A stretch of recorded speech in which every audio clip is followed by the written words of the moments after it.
Assalamualaikum warahmatullahi wabarakatuh.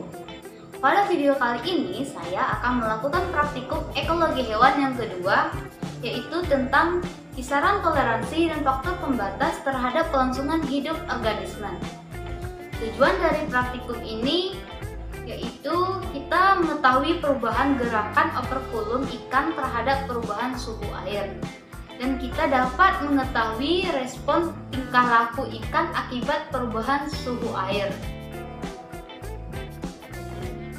Pertumbuhan organisme yang baik dapat tercapai bila faktor lingkungan yang memengaruhi pertumbuhan berimbang dan menguntungkan. Bila salah satu faktor lingkungan tidak seimbang dengan faktor lingkungan lain, faktor ini dapat menekan atau kadang-kadang menghentikan pertumbuhan suatu organisme yang bersangkutan. Keadaan seperti ini dijelaskan dalam hukum toleransi, dijelaskan bahwa besar populasi dan penyebaran suatu jenis makhluk hidup dapat dikendalikan dengan faktor yang menyampai batas toleransi, maka populasi atau makhluk hidup itu akan berada di dalam keadaan tertekan atau stres. Sehingga apabila melampaui batas itu, yaitu lebih rendah dari batas toleransi minimum atau lebih tinggi dari batas toleransi maksimum, maka makhluk hidup itu akan mati dan populasinya akan punah dari sistem tersebut. Selanjutnya, alat dan bahan yang digunakan dalam praktikum ini yaitu ada 3 ekor ikan, kertas dan alat tulis, es batu, stopwatch, kita menggunakan timer di HP, air secukupnya, toples 4 buah, dan air yang sedikit panas. Langkah kerja yang digunakan dalam praktikum ini, yang pertama, panaskan air, kemudian masuk ke dalam toples yang sudah disediakan.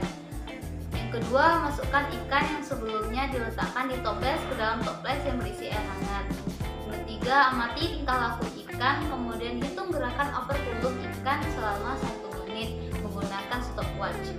Yang keempat, ambil ikan dan dimasukkan kembali ke dalam toples awal yang berisi air biasa. Yang kelima, lakukan langkah seperti di atas dengan modifikasi perlakuan suhu air yang berbeda, yakni air panas, air dingin, dan air biasa. Dan yang terakhir, catat dan bandingkan hasil pengamatan terhadap perlakuan suhu berbeda tersebut. Selanjutnya, saya akan melakukan praktikum. Yuk tonton video ini sampai habis.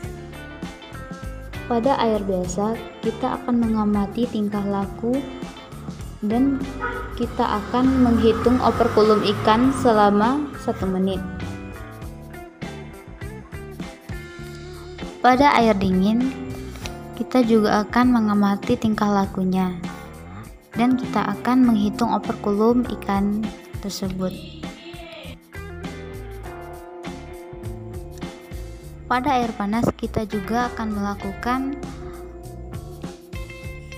mengamati tingkah laku si ikan dan menghitung operkulum ikan selama 1 menit seperti langkah-langkah pada air dingin dan pada air biasa.